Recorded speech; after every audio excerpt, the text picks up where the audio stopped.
Hello, everyone. My name is Dr. Vanessa Guyton, and I am truly proud and honored to be the founder and the executive director of Hush No More. Hush No More supports survivors when they're ready to come forward to share their story, when they're ready to find resources, or if they just need somebody to listen to.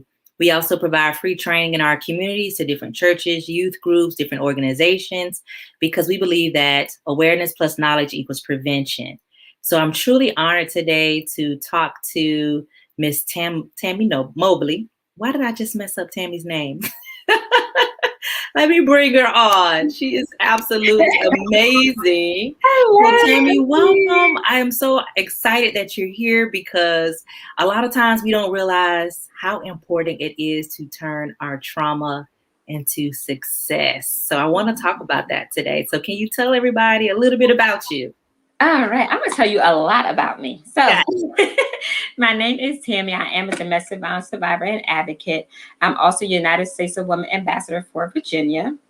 I am the founder of Real Girls Responsible, Empowered, and Loved.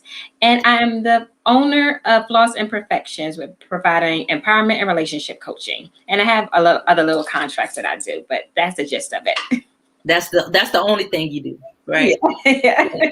So you're actually, I think, probably just as busy, if not more, than I am, right? Because like I'm so excited about Sexual Assault Awareness Month, and you're like, I'm real busy too. Yeah. It was important for us to connect in March because our schedules are so full because of all the things that we do to try to give back to our community. So I am truly honored that you put time in, schedule time in your calendar for us to be able to have this conversation, to be able to inspire and empower other individuals who have been through something similar as you. So thank you. And it had to because February is Teen Dating Violence Awareness Month. So I was doing healthy relationship classes like probably for the whole month of February. So it was just crazy. Crazy. Yeah. It's a lot. And a lot of times people say, well, you just do advocacy work. No, we do a lot of work. There are a lot of people that need help, that are struggling. And so we're busy. We're very busy. All the time. Yes, all the time. All right. So tell me a little bit about your trauma. How did you start going onto this advocacy journey? So I'm a domestic violence survivor. I'm in my second marriage right now, but within my first marriage, it was a very unhealthy relationship. It was mentally, emotionally, and physically abusive. But I really didn't know that it was unhealthy in the beginning because I was young and I was like in love. So I just figured that that's the way some relationships are supposed to be until it escalated into physical violence.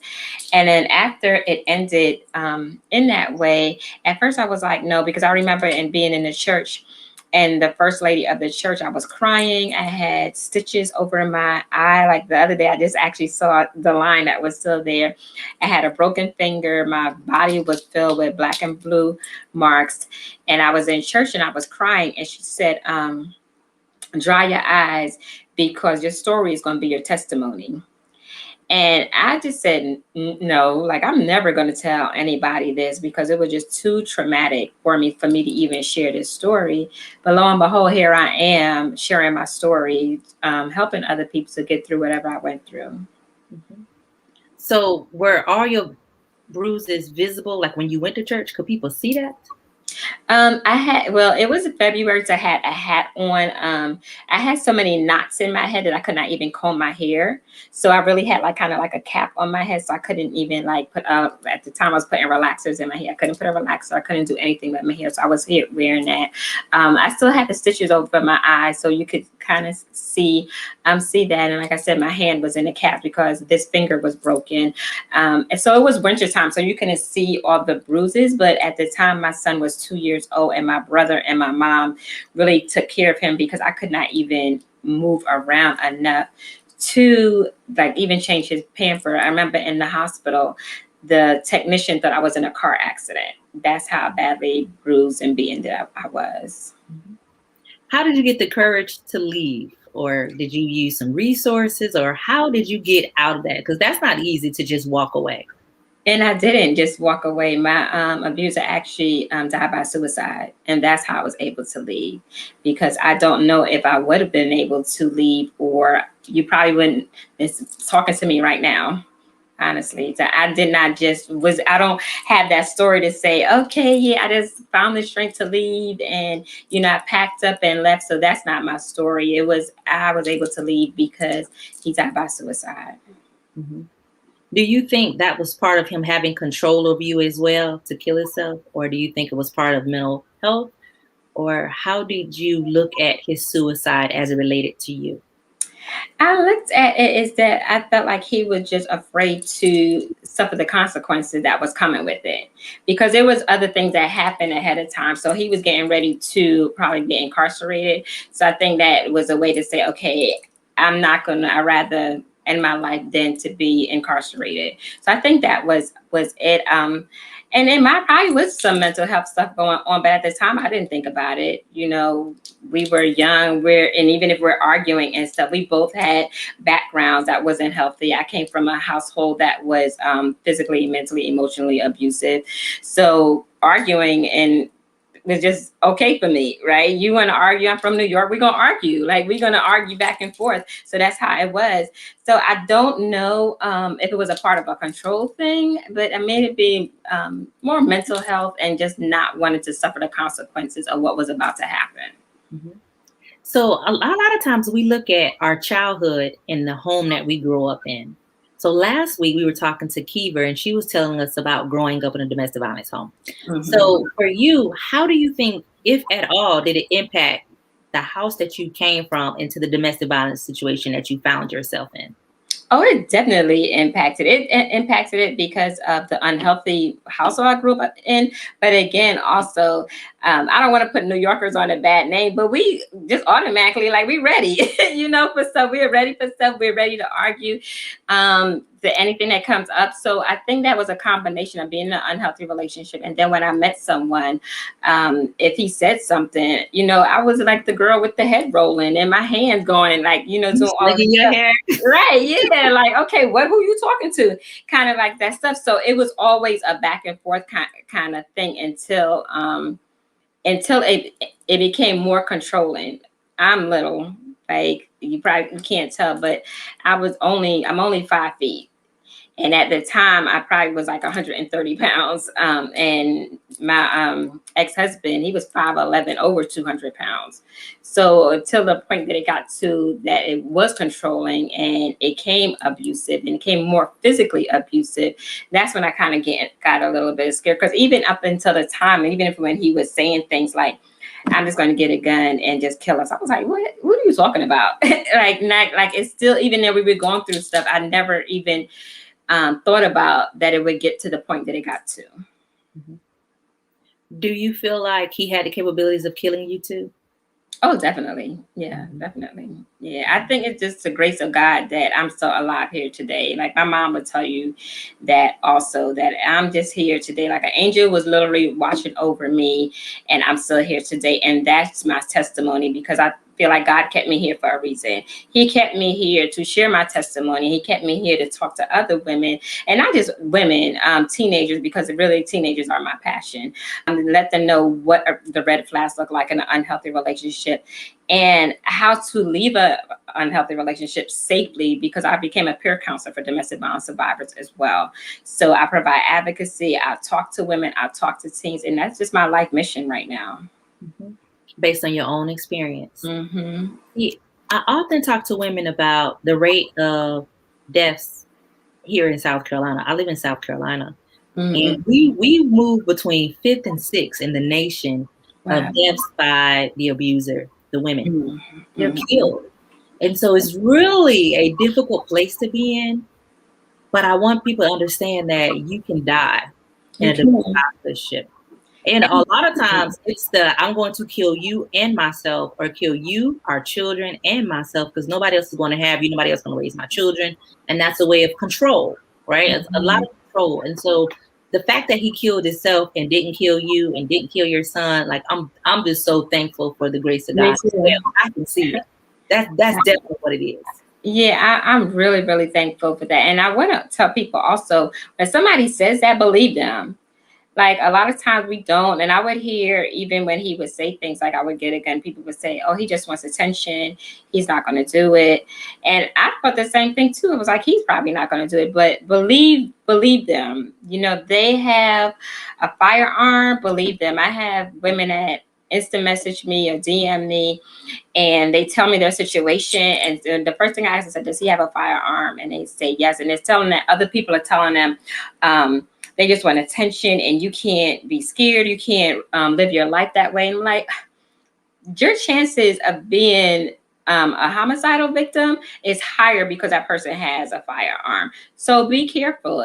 Make a safety plan, because other people that saying it, they have not been in that situation, and they don't realize when a survivor how scared that they actually are. When people saying don't let that person ruin, have your life and on eggshells, it's control. Like, you are scared like no other kind of scared that people don't even understand sometimes.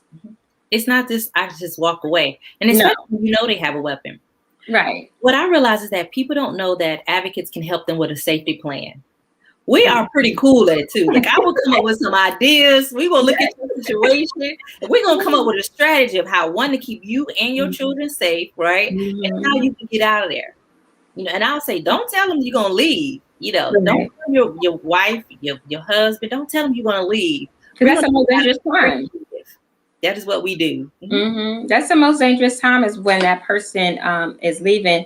And I feel like when people are in an unhealthy relationship, their girlfriends or whoever say, I wouldn't deal with that. Go ahead and leave. And as a peer counselor, I would tell people, you know what? If you were a fly in the wall in that person's house, you don't know what they're going through. It's easier for somebody else to tell them you should go ahead and leave. It's not that easy, because if that was easy, as soon as that first red flag hit, you would be already out the door. It takes an average of 7 times for a person to leave an unhealthy relationship. So it's not that easy to leave, and that's why you have to come up with a safety plan.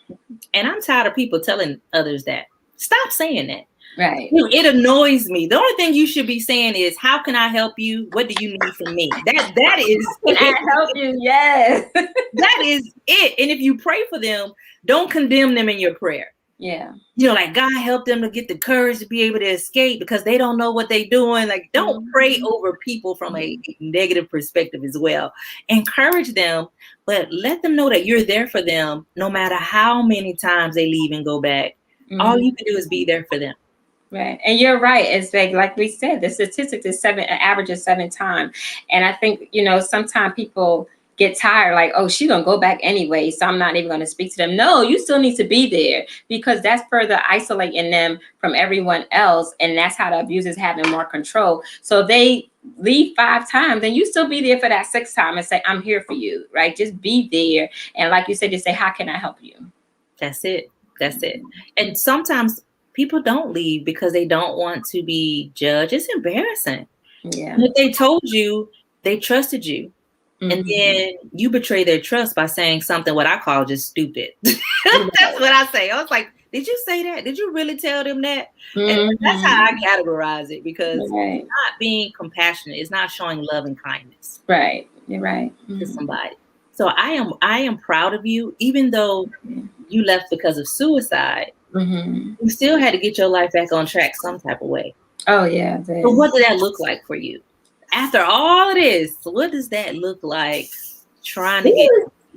It was hard because I was working in corporate America and, there were people that I still had to go back to that job, that knew me prior to that, knew my husband, seen us as the happy, healthy, loving couple with him driving a BMW and I'm driving a Lexus, and I'm working in corporate America and everything. And we had this beautiful family. So there was a lot of stuff for me I had to go back to and rebuild all over again.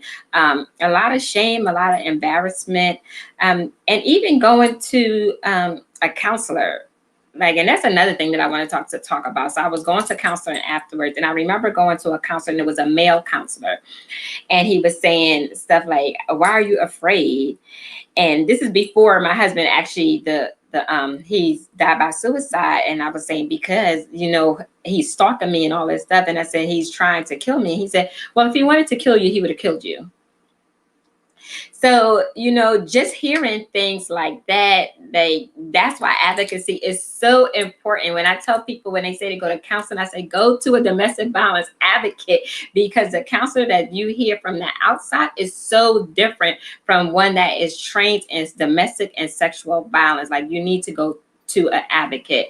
And it's like just rebuilding myself. Like, I wanted to move. I didn't want to stay where I was. I suffered from post-traumatic stress disorder. There were the incidents that happened in my brother's house, so I had to leave there. I didn't want to live there anymore. And even now, like, I still, like, I'm living in Virginia now, but the incident happened in Maryland. There's certain spots that I drive through in Maryland and I still remember. Like, I think back to what happened. I think back to what we used to do at that time. So it's still healing. I'm still healing. And even though I'm able to articulate it, talk about it, I'm still healing, and talk to other people. I'm still healing. Yeah. So even though you were in counseling at the time, it really wasn't effective. Mm-hmm. Yeah. And I think people don't realize that you have to go to the right counselor, and every counselor is not for you. And if you disagree, go find another one. Mm-hmm. And going to the advocate can allow you to find the right counselor for you as well, right? Because we have connections. Like, all of our counselors specialize in domestic violence, sex trafficking, incest. Like, that's what they do. Mm-hmm. And all do not. And I almost want to take the license away from your counselor if he's still like, when I hear about a bad counselor or a bad doctor, I just want to take their license, right? Yeah. It discourages you. Mm-hmm. It discourages you. So besides counseling and just trying to get back on track, did you go any type of program? How was it your prayers? What made you bounce back? How you bounced back so good? Time. I can't say that it was just one thing. It was just time. It was having patience with myself, learning to love myself again. And actually just getting over the fear. There was a time that I wouldn't even drive when the sun went down, like, because I was assaulted one time when it was dark outside. So I would be fearful to drive at night, like literally my heart pumping, driving at night. And it's probably a lot of people don't even know that, because when they see me, they always see like live Tammy and everything. But there's still a lot of stuff that I went through in post-traumatic stress that even now, like, I'm married now, and I'm making sure, like, every night, and I have a husband. But every night I'm like, did you turn the alarm on? I still do that. I don't watch any movies with any trauma, fighting, killing, stuff like that, any excessive stuff like that.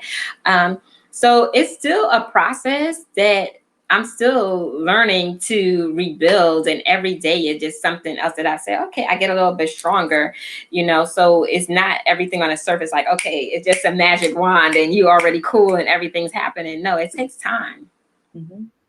I'm glad that you said that, because we're hard on ourselves. Mm-hmm. Like, we should be over this already. Are we still having nightmares? Why are we hypervigilant? Why am I still crying after all of these years? Mm-hmm. It takes time, and you have to be gentle with yourself during this process.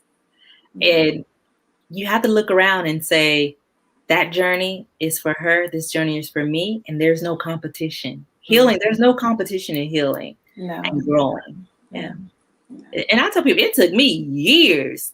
When I say years, it took me years. And I am still on a journey as well. Every day, I find out something else about myself that I probably need to work on. I'll get a trigger every now and then. And I'm like, man, I thought you was good. What you crying for? You don't know. Sometimes it could be fine, and then something else just triggering you, like, okay. And I think people don't understand, because sometimes I'm like quiet, like I shut everybody out. I'm just in my own little shell. I'm in my house or whatever. And then, because people always see you doing stuff, they don't even take the time to say, well, let me call and check on Tammy and see how I haven't heard from her in a while. I'm usually the one that's sending out texts and say, I haven't heard from you. Why? Hey, how you doing? How you doing?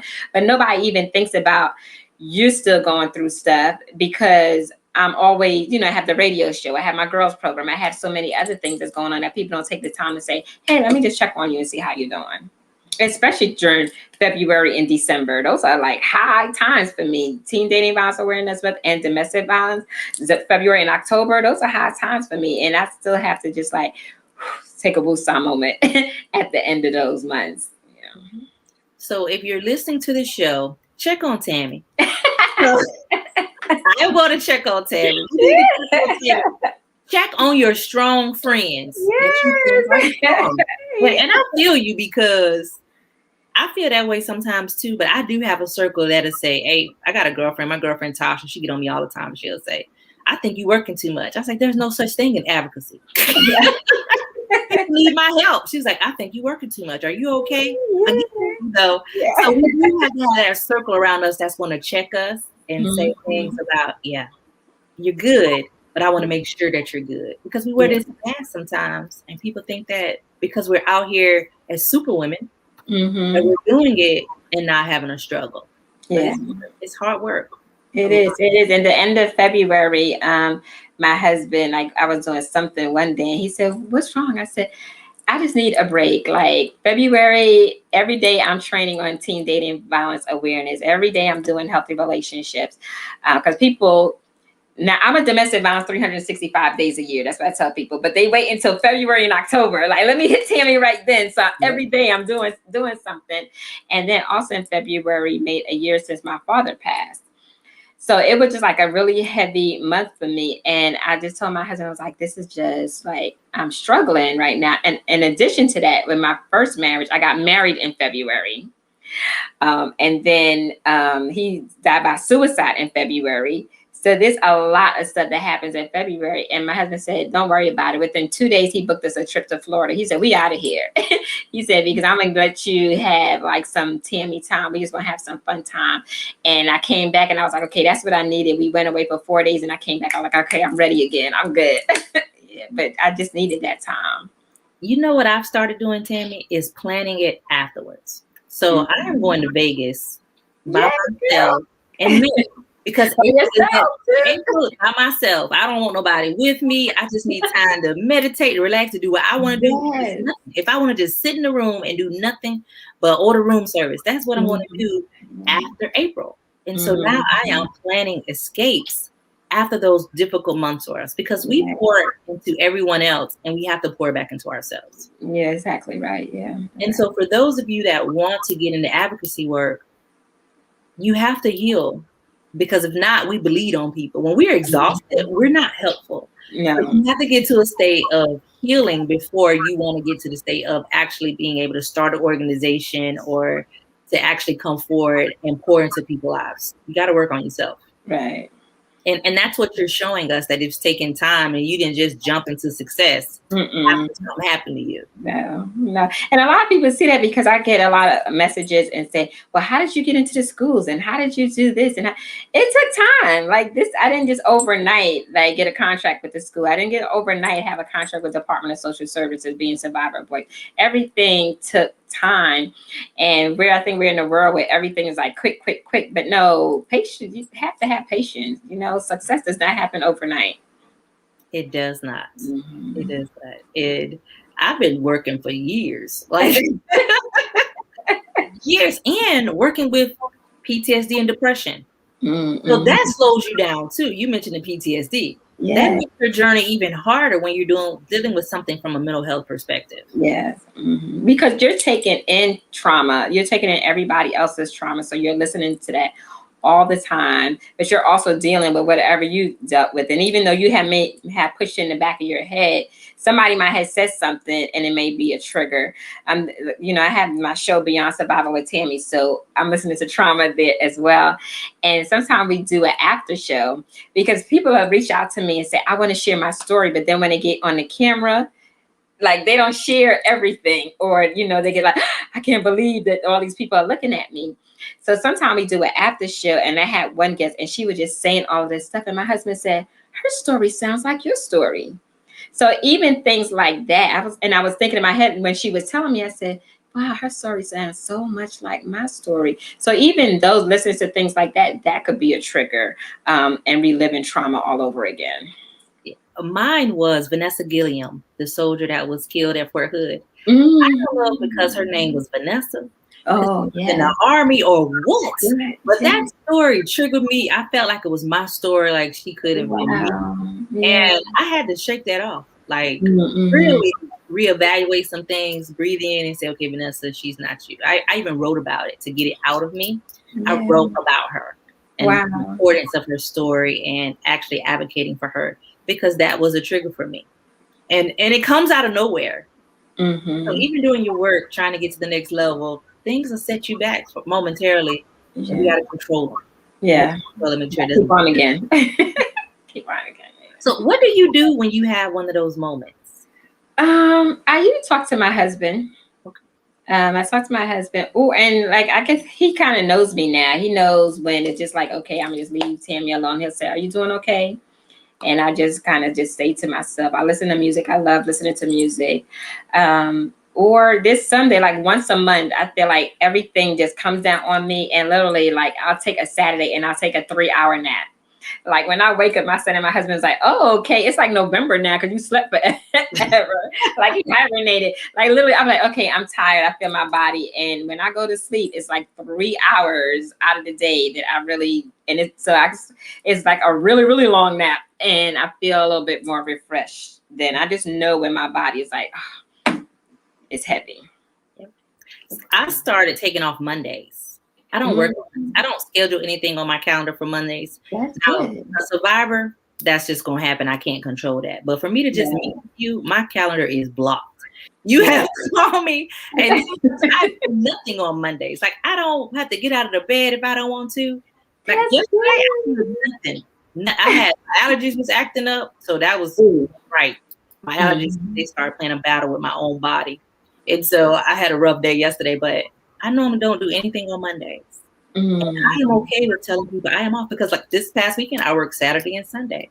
You know, so we work on the weekends. Events are normally held on the weekends, so we have to put on our schedule. If not a half a day, a whole entire day. That's really for ourselves. Okay, yeah. So even when I'm doing consult, when people reach out to me, Monday and Tuesdays are my days because that's my, these days that I say, okay, you in a consult. So Wednesday, Thursday, and Friday, like I'm not even doing. I have other stuff, my contract stuff, but me calling people and listening to people, I try to do that on a Monday or Tuesday, and Fridays is usually my girlfriend day, or what I want to do with my friends or whatever. Yeah. Or I work just half of the day on Friday because I have other contracts or clients that I need to take care of. And it's always something. It's always something. And then you have that on top of your family obligations as well. And people are pulling on you. So part of being successful is identifying that you need to take care of yourself and that you need to carve out time just for you. Because you will hit like, bam. You get burned out. Yeah, you will crash and then you're down for days. I've crashed. I used to fly to the West Coast and train, catch a red eye back to the East Coast and train. Oh, I was doing it because I was like, oh, they need me. I was so honored that they wanted me to speak and I wasn't going to turn it down. So I'm going flying cross country, time zones and everything. Then it'll just say, bam, my body will tell me, you ain't moving today. This is it. So I realized we got to learn to say no. Because a no to them is a yes to myself. So now I'll say I have an event this day. So tomorrow's my travel day. I could do it this day. Yeah. So that's what I do now. I do not plan events like that back to back, especially if I have to go different time zones. That's a no. Yeah. So I try my best to be able to manage that. It's part of being successful. Well, also what I do is that no one can't just come to me in a week and tell me or ask me to do something. I had someone ask me that around Christmas time and say, hey, I know that it's around Christmas time, but I did just popped in my head and we're doing a magazine and I would love for you to, submit an article, a 500-word article. And they let me know on Tuesday and they said, can you have it to me by Thursday? And the second one was, can you do an interview? And I had to say no to both of them. I was like, no, it's too short of a notice. It's the holiday, Christmas time. And no, I'm not doing it. And I know probably before when I first started speaking and everything, I probably would have said, oh yeah, let me go ahead and get it. But I was like, no, like, and in the future, you need to give me more time than asking me in a week to do a 500-word article for your paper. No, I'm not doing that anymore. No. I'll do it next month. Right.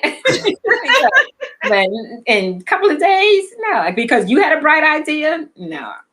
Yeah. And when we first start out, we're just so, I can't say no.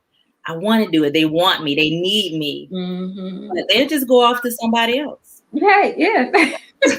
Right. Yeah. And you feel like that might just probably wasn't the opportunity for me. Another opportunity is going to come. And that's how I look at it now. Like, okay, I can't do this. Another opportunity is going to come.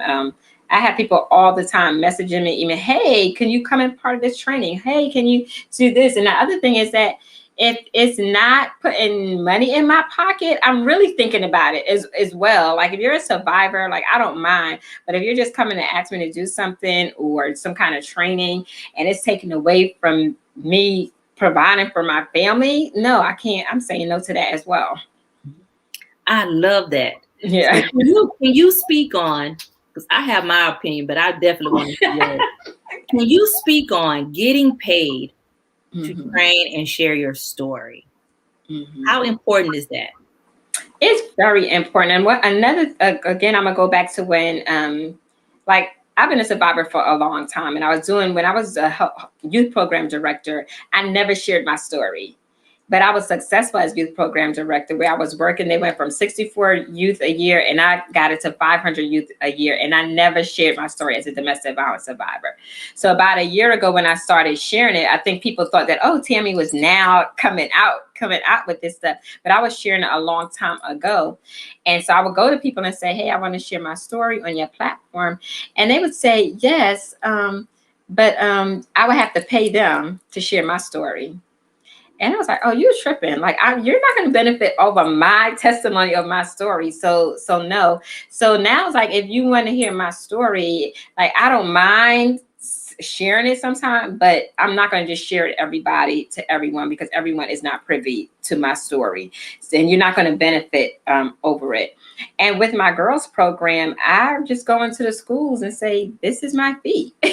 Like, this is when people say to me, are you getting paid for your girls program? Yes, ma'am. I am. Like, that's my time. That's my energy. That's my creativity. So when I come, my knowledge comes with the price tag. I love it. And knowing the price tag, knowing your worth and the value of what you provide.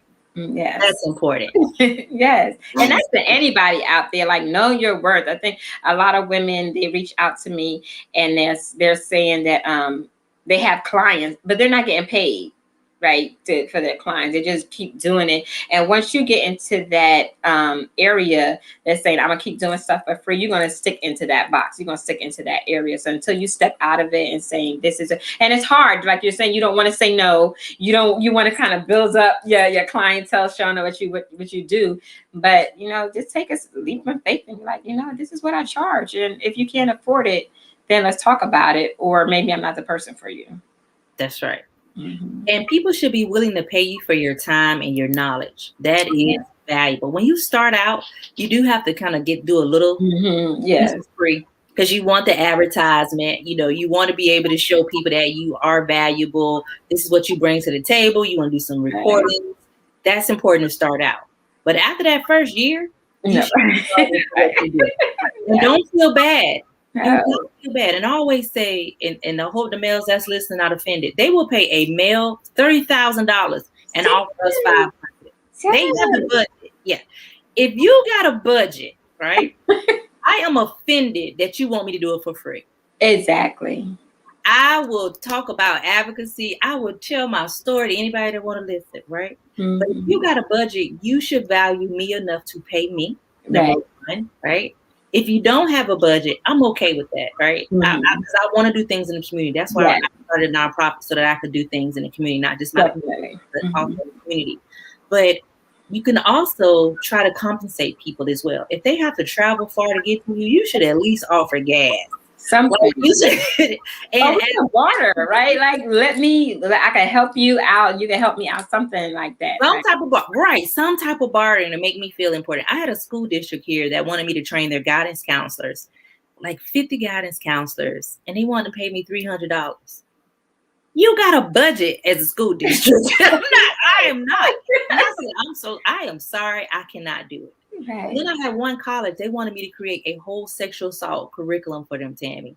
And when I gave them the proposal, the assistant said, this more than my whole salary for the year. So I assumed that I probably wasn't going to get it, but I was okay with that, because if I'd have did the work at a lower rate, then I'd have felt used. I wouldn't have been happy about the work that I do. And it's important to get your worth to be happy in this journey of success. Yes. That is success. Right. Enjoying right. And I'm not going to say that I don't do things, for free. I have survivors come on my show. There's no charge for that. And survivors call me all the time. If there's a survivor that calls me or texts me and says, I need to talk to you, yes, I am, because I want to be there, because I might be the only person you speak to. But if it's like for a training that I'm doing in a school or something like that, or a organization, like that's my time. I'm putting stuff together, time for I'm taking out of my family. And just because I do it all the time doesn't mean that I don't put that much effort in it, because I want to make sure that everything that I do is top notch. So I'm still crossing my T's, dotting my I's. I want to make sure that I'm giving you what you expect from me. So then I want from you what I want to expect from you also. Like, let's work together. That's right. And it's a lot of work. When you want to have a consulting company, a coaching business, any type of business that you're working in, it is a lot of work. And people should pay you based on the time, your knowledge that you spend. So don't feel bad about asking for the price. Now, sometimes you might have to negotiate. So I've negotiated, and they've said, well, this is our budget. Can you do it within our budget?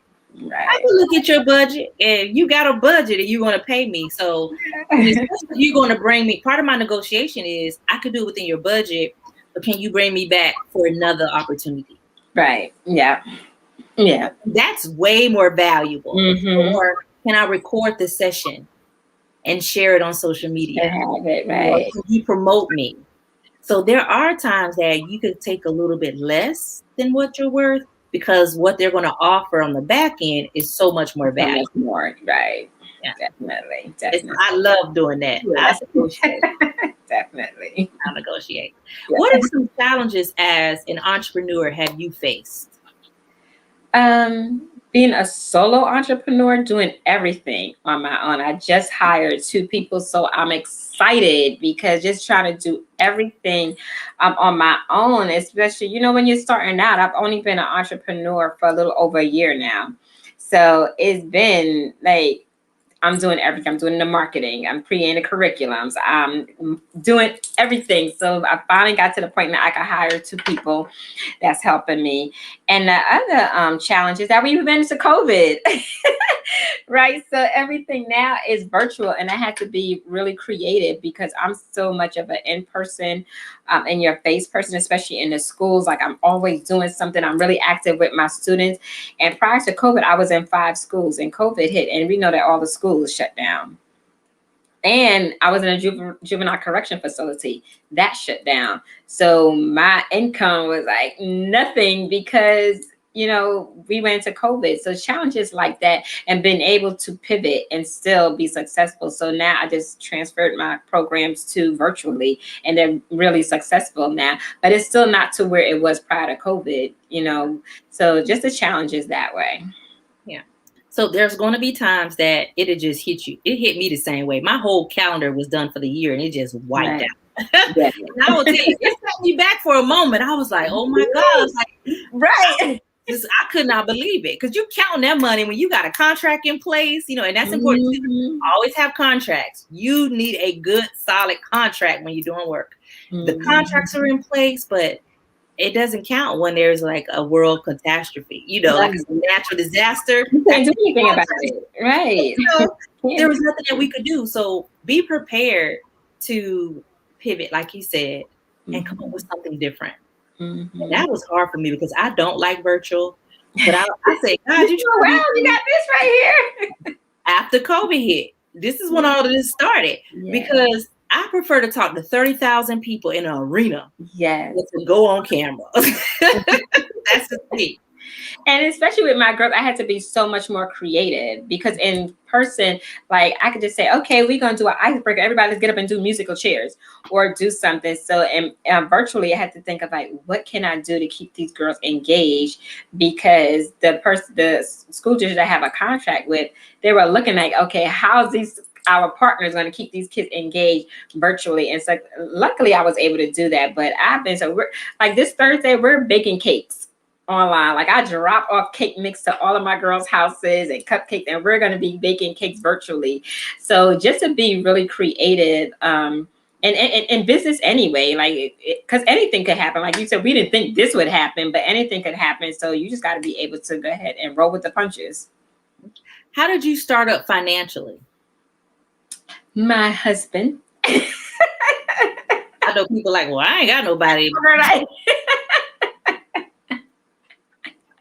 My husband, luckily, like in 2019, I went into my office one day, my youth director, I was youth program director, and my executive director walked in my office and said, next Monday is going to be your last paycheck. Literally. And I had just came back from a vacation with my son. I took him on a cruise, a $2,000 cruise. And I came back that Monday and was like, this is your last day. My father was in a nursing facility. We had just bought our second home. We didn't have renters in our first home yet. So I was panicking, but my husband said, this has been in you all the time. And I've been telling you to leave, but you didn't want to. So God pushed you out the door. So don't worry about it. We're going to make it happen. And that's how it really was. And I know that's not ideal for everyone that's single women or whatever. But financially, like if you're working towards it, I would say just keep putting a little bit of money aside. Just keep putting a little bit of money aside. I know some people say, oh, they're looking for another job to help them with their entrepreneurship. Like, multitasking, you're not going to be able to do anything 100%. You're going to be slipping and sliding. So make sure it's really what you want, because it's not easy being an entrepreneur. It's not all the time. Especially a full-time entrepreneur. So exactly. What people don't realize is that a lot of us have a business and we're still working full time. Mm-hmm. So I didn't get rest. Like I did a lot of training and events on the weekend and work my full-time job, or I would take off my full-time job to be able to do my event. So that was a lot of things that I did. I still worked, and I had to have a financial goal.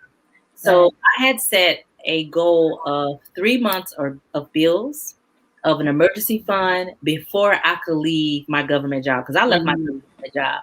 So part of my strategy was having that money there just in case I needed it. Boy, I didn't know COVID was going to hit, so I needed it, right? But I had that put away before I walked away from my job. And sometimes you have to do both. You can't just jump out and say, this is all success. It's not overnight. So, and I will tell you, I was doing my business on the job too. I get all my work done. And then also to know that you're really not going to make money within that first year. Like, there's a lot of stuff that go into like office supplies and driving places and your marketing. So like this year is the year that it's COVID that is like I'm starting to see, a profit. But the first year it was like, okay, whatever money that I made, it was going right back out because I was building myself, my website, everything that, it takes money. Mm-hmm.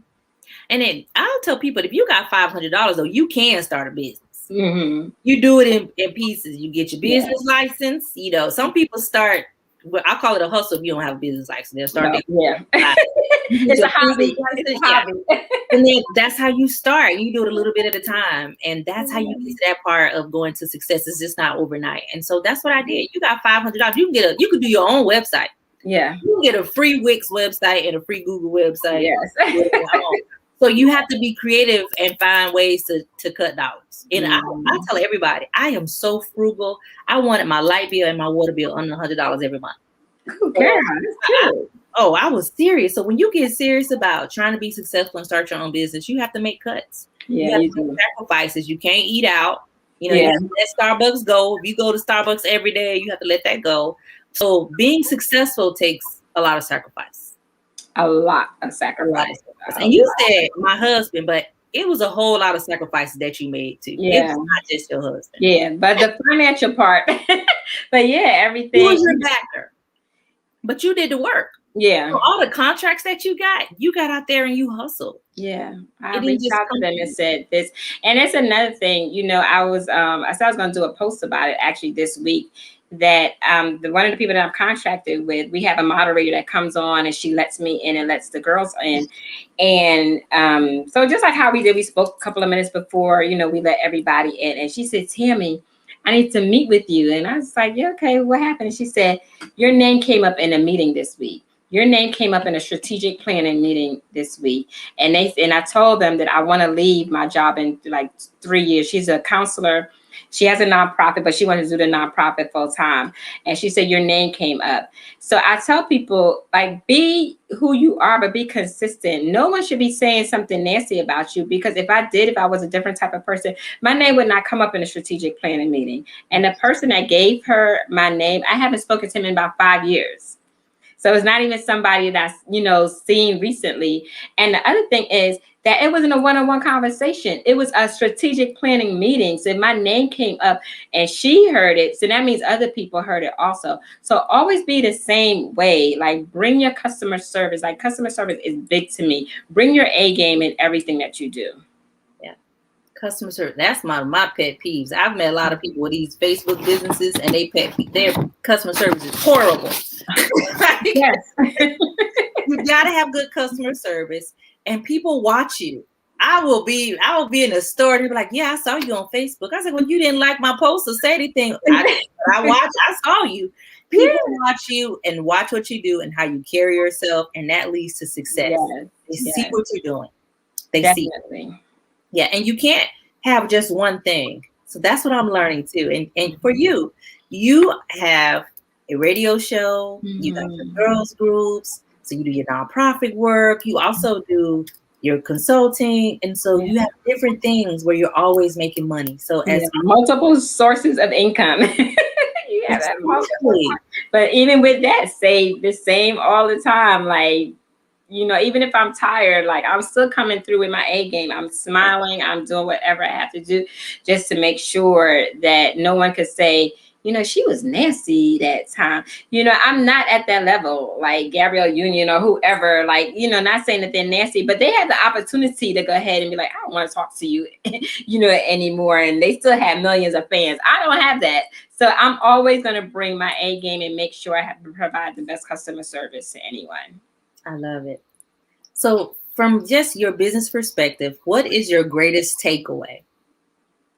My greatest takeaway is to have patience with myself, and make sure I practice self-care, because when I first started, I was up sometime until 3 o'clock in the morning doing my website over again, trying to get things together and just being exhausted. So self-care.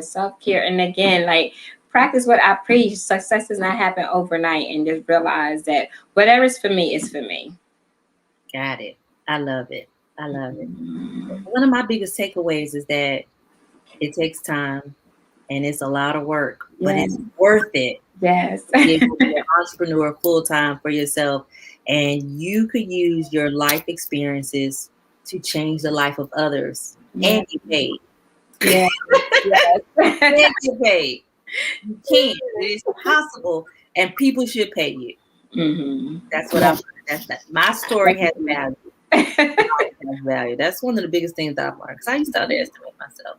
So before we leave, Tammy, is there anything that you want to share?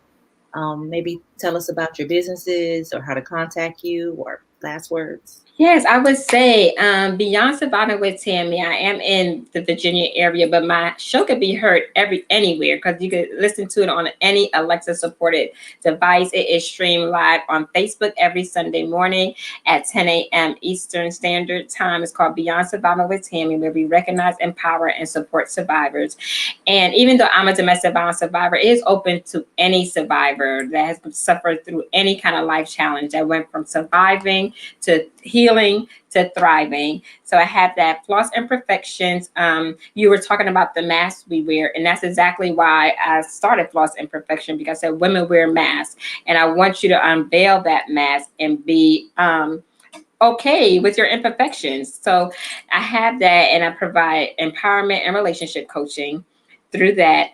And I also, which I don't talk about too much, is that I'm contracted with the organization called Mentor Virginia. If anyone is in Virginia, that I provide consultant work to anyone that's trying to start a nonprofit organization. And I do that one-on-one, and I have like 2 or 3 clients right now. I try not to do that too much, because it's a lot of work.